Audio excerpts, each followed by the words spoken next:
नमस्कार, जनमार्ग न्यूज से स्नेहित कौर मुख्य समाचार के साथ।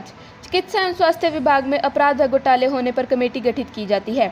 कमेटी भी ऐसी कि जिसका नतीजा कभी आता ही नहीं और आ जाता है तो उस पर कोई कार्रवाई नहीं होती। यही कारण है कि चिकित्सा एवं स्वास्थ्य विभाग में लगातार गड़बड़ घोटाले हो रहे हैं और उच्च अधिकारी इस महत्वपूर्ण विभाग की अनदेखी कर रहे हैं। चिकित्सा एवं स्वास्थ्य विभाग के कई अधिकारी व कर्मचारियों ने कोरोना आपदा को अवसर में बदलने में कोई कमी नहीं छोड़ी।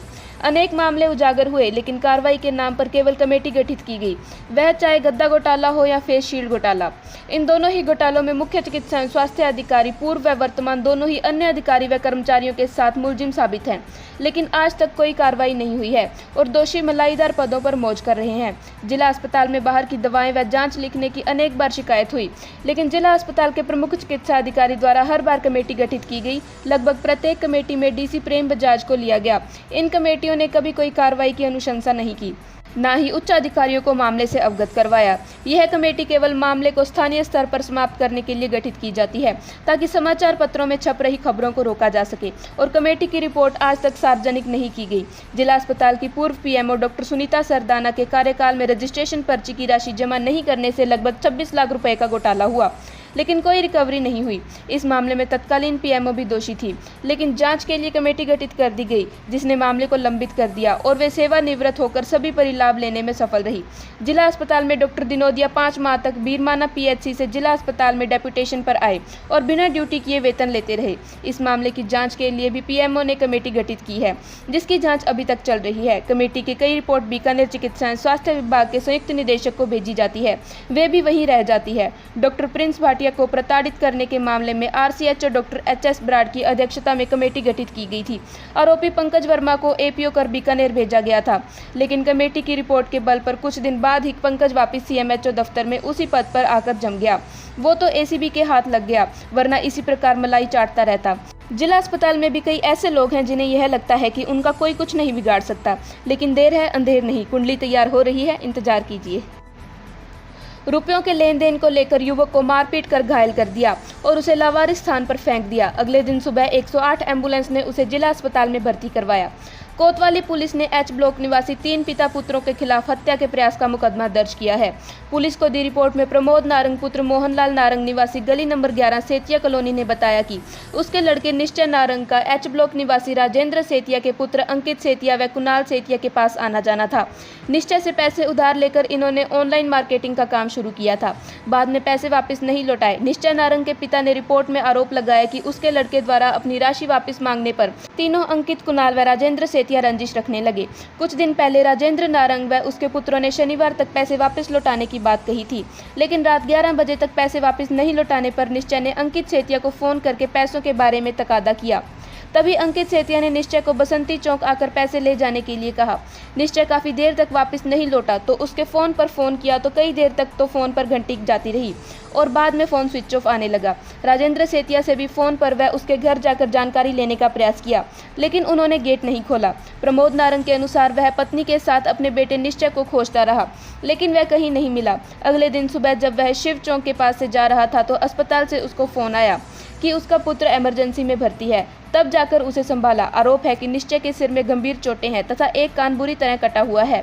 आंखों पर सूजन तथा हाथों के नाखून उखड़े हुए हैं। भर्ती के दौरान निश्चय नारंग ने अपने पिता को बताया कि उसे अंकित, कुणाल व राजेंद्र सेतिया, परीक्षित, असीम, गाबा, प्रशांत व 2-3 अन्य लोगों ने जान से मारने के लिए तलवारों व स्टील के डंडों से मारा। वह मरा हुआ समझकर फेंककर चले गए। कोतवाली पुलिस ने प्रमोद नारंग की रिपोर्ट पर मुकदमा दर्ज कर जांच पवन कुमार एएसआई को सौंपी है।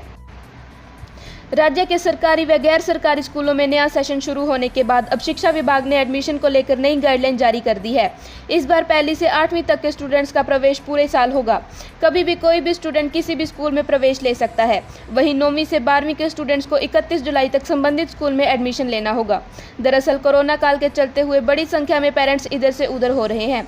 किसी को अपना शहर छोड़कर दूसरे शहर में जाना पड़ रहा है तो कई राजस्थानी अन्य राज्यों में नौकरी छोड़कर वापस अपने गाँव व शहर में आ रहे हैं। ऐसे स्टूडेंट्स को लास्ट डेट के कारण परेशानी हो रही थी। ऐसे में अब माध्यमिक शिक्षा निदेशक सौरभ स्वामी ने पहले से 8वीं तक के एडमिशन साल भर करने के आदेश दिए हैं। आमतौर पर 5वीं व 8वीं बोर्ड क्लासेस होती हैं, लेकिन इस बार क्या होगा तय नहीं है। ऐसे में 8वीं व 5वीं क्लास में एडमिशन की लास्ट डेट बाद में तय हो सकती है।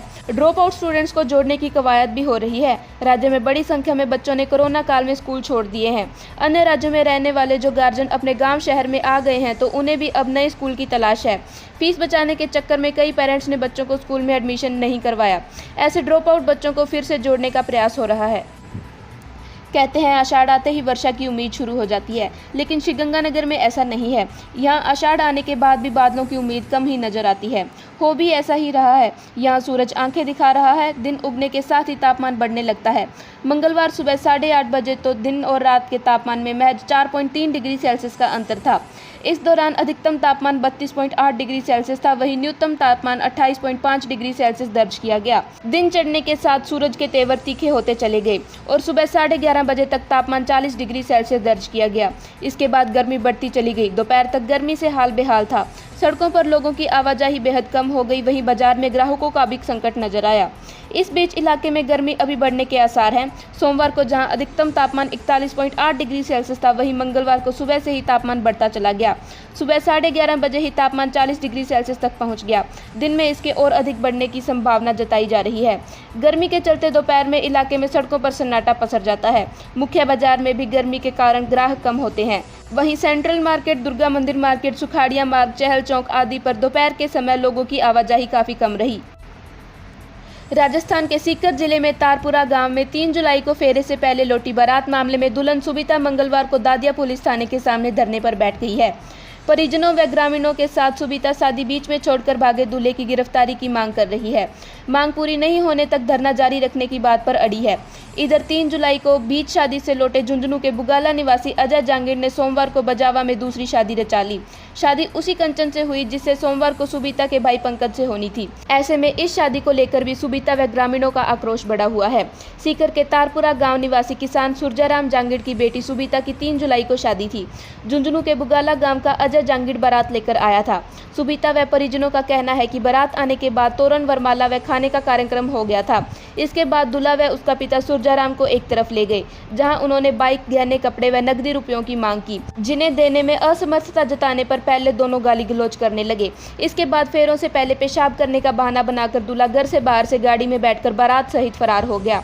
मामले में सुबिता ने सोमवार को दुल्हन के बेस में ही ग्रामीणों के साथ सोमवार को एसपी कार्यालय में भी न्याय की गुहार लगाते हुए आरोपी को गिरफ्तार करने की मांग की थी। सुबिता ने दादिया पुलिस पर भी अजय के परिवार के साथ मिलीभगत का आरोप लगाया है। उनका कहना है कि पुलिस ने पहले तो रिपोर्ट दर्ज नहीं की, बाद में सामान्य धाराएं लगाकर कोई कार्रवाई नहीं की। सोमवार को अजय को दूसरी शादी से पहले गिरफ्तार करने का आश्वासन देकर भी पुलिस ने उसकी शादी हो जाने दी। इधर मामले में बुगाला निवासी दूल्हे अजय व उसके परिजनों ने सुबिता के परिवार पर मारपीट कर बंधक बनाने का आरोप लगाया है। उनका कहना है कि शादी में बरी के बेस को लेकर विवाद हुआ था, जिसमें सुबिता के परिजनों ने उनसे मारपीट कर उन्हें बंधक बना लिया था, जिसमें वे बड़ी मुश्किल से जान बचाकर भागे थे। धन्यवाद।